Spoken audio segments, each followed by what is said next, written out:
అఖిల భారత కాంగ్రెస్ కమిటీ ఆధ్వర్యంలో ఈరోజు దేశవ్యాప్తంగా అన్ని జిల్లాల్లో కూడా డాక్టర్ బాబాసాహెబ్ అంబేద్కర్ పైన సాక్షాత్తు భారత పార్లమెంట్లో ఈ దేశ హోంమంత్రిగా ఉన్నటువంటి అమిత్ షా గారు మాట్లాడినటువంటి వ్యాఖ్యల్ని ఖండిస్తూ పెద్ద ఎత్తున ప్రజలు నిరసన చేస్తూ ఉన్నారు. అందులో భాగంగా ఈరోజు ఖమ్మం జిల్లాలో కూడా జిల్లా కాంగ్రెస్ కమిటీ దుర్గా ప్రసాద్ గారి ఆధ్వర్యంలో ఈ కార్యక్రమాన్ని చేపట్టడం జరిగింది. ఇప్పుడే మంత్రివర్యులు తుమ్మల నాగేశ్వరరావు గారు చెప్పినట్టుగా ప్రపంచంలోనే ఈనాడు భారతదేశం అతిపెద్ద ప్రజాస్వామ్య దేశంగా మనగలుగుతుంది అంటే అది కేవలం భారత రాజ్యాంగం యొక్క నిర్మాణం, దాన్ని అందించినటువంటి బాబాసాహెబ్ అంబేద్కర్ గారి యొక్క కృషి అనేది ప్రపంచంలో ఉన్నటువంటి మేధావులంతా కూడా గౌరవించి ఈరోజు అంబేద్కర్ గారికి పెద్ద ఎత్తున నివాళులు అర్పిస్తున్నటువంటి సంగతి కూడా మనందరికీ తెలిసిందే. అటువంటిది ఈ స్వతంత్ర భారతదేశంలో ప్రజాస్వామ్యయుతంగా రాజ్యాంగబద్ధంగా ఏర్పడినటువంటి భారత పార్లమెంట్లోనే ఈరోజు అమిత్ షా గారు మాట్లాడటం అంటే ఈ దేశ ప్రజాస్వామ్యాన్ని, ఈ దేశ భారత రాజ్యాంగాన్ని అవమానపరిచినట్టుగా మనం అందరం భావించాలి.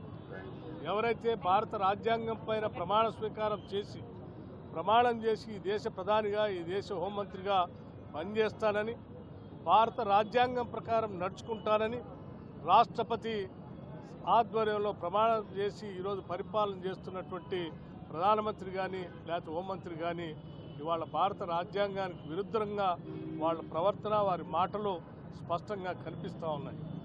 సో వారు చేసినటువంటి ప్రమాణం పూర్తిగా భిన్నంగా విరుద్ధంగా ఉంది కాబట్టి అసలు ఈ ప్రభుత్వాన్నే రద్దు చేయాలని కూడా భారత రాష్ట్రపతి గారిని మేము కోరుతా ఉన్నాం. భారత రాజ్యాంగం పైన ప్రమాణం చేసి దానికి అనుగుణంగా పరిపాలన అందించినటువంటి ఏ ప్రభుత్వం అయినా సరే అది ప్రజాస్వామ్యయుతంగా రాజ్యాంగబద్ధంగా నడుస్తున్నటువంటి ప్రభుత్వంగా భారత రాజ్యాంగం గుర్తించదు. భారత రాజ్యాంగాన్ని అవమానపరుస్తూ అంబేద్కర్ అంబేద్కర్ అంబేద్కర్ అని 10 సార్లు వారు ఆ పార్లమెంట్లో మాట్లాడుతూ ఆయన అవమానించేటట్టుగా మాట్లాడినటువంటి మాటలు ఈరోజు ఈ దేశ ప్రజాస్వామ్యం పైన గౌరవం ఉన్న ప్రతి ఒక్కళ్ళు కూడా ఈ దేశంలో బాధపడుతూ ఉన్నారు. ఇదేదో భారత రాజ్యాంగం అంటే కొద్దిమంది పేదవాళ్ళకో, కొద్దిమంది దళితులకో, కొంతమంది బలహీన వర్గాలకో, గిరిజనులకో సంబంధించింది కాదు.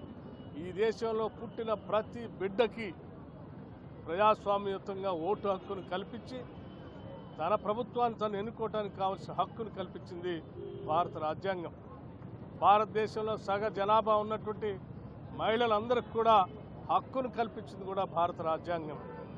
ఈ దేశంలో ఉన్నటువంటి సంపద కానీ వనరులు కానీ దేశ పౌరులందరికీ చెందాలి, అవి సమానమైనటువంటి అవకాశాలు పౌరులందరికీ ఉండాలని చెప్పింది కూడా భారత రాజ్యాంగం. ఈ దేశంలో ఉన్నటువంటి అనేక మతాలు లౌకికవాదంతో ఎవరు మతాన్ని వాళ్ళు కొలుచుకొని ప్రేమించుకొని దాన్ని ఆరాధించుకునేటట్టు ప్రపంచ దేశాల్లో అత్యున్నతమైనటువంటి రాజ్యాంగం కలిగినటువంటి విశాల భారతదేశం చెక్కు చెదరకుండా ఆ మహానుభావుడు బాబాసాహెబ్ అంబేద్కర్ రచించినటువంటి రాజ్యాంగ స్ఫూర్తితోటి అన్ని కులాలు, అన్ని మతాలు, అన్ని వర్గాలు, అన్ని ప్రాంతాలు అన్నదమ్ముల్లాగా కలిసి ఉంటున్నటువంటి భారతదేశం యొక్క ఐక్యతని నేడు బీజేపీ, అదేవిధంగా దాంట్లో భాగస్వామ్యమైనటువంటి అమిత్ షా గారు రాజ్యాంగాన్ని అవమానపరచడమే కాకుండా గౌరవనీయులు అంబేద్కర్ గారి మీద అనుచిత వ్యాఖ్యలే కాకుండా భారత జాతి యావత్తుని కూడా తలదించుకునేటట్టుగా ఈనాడు తలెత్తుకొని తిరిగేటటువంటి భారత జాతికి అవమానం కల్పించినటువంటి అమిత్ షా గారి మీద తక్షణ చర్యలు తీసుకోవాలి. ప్రధానమంత్రికి ఏమైనా రాజ్యాంగం మీద విశ్వాసం ఉన్నా, నమ్మకం ఉన్నా ఆ రాజ్యాంగపరంగా మీరు ఈనాడు ఉన్నత పదవుల్లో దేశానికి పాలిస్తున్నటువంటి పార్టీ బీజేపీ పార్టీ ఆలోచించుకోవాలి. వాళ్ళు ఆలోచించుకోకపోతే భారత జాతి ఆలోచించాల్సినటువంటి అవసరం వస్తుంది. కాబట్టి దయచేసి అనుచిత వ్యాఖ్యలు చేసినటువంటి అమిత్ షా గారిని, జాతిని, అదేవిధంగా రాజ్యాంగ నిర్మాత అంబేద్కర్ గారిని అవమానపరిచినటువంటి అమిత్ షా గారి మీద తగు చర్యలు తీసుకోవాలని డిమాండ్ చేస్తూ ఈనాడు జిల్లా కాంగ్రెస్ పార్టీ దుర్గా ప్రసాద్ గారి ఆధ్వర్యంలో చేపట్టినటువంటి నిరసన ప్రదర్శనలో పాల్గొని భారతదేశానికి, భారత జాతికి ఈ నిరసనని తెలియజేయాలని ఉద్దేశంతో గౌరవనీయులు భట్టి గారు, కాంగ్రెస్ పార్టీ కార్యకర్తలు, నాయకులు అందరూ పాల్గొన్నారు.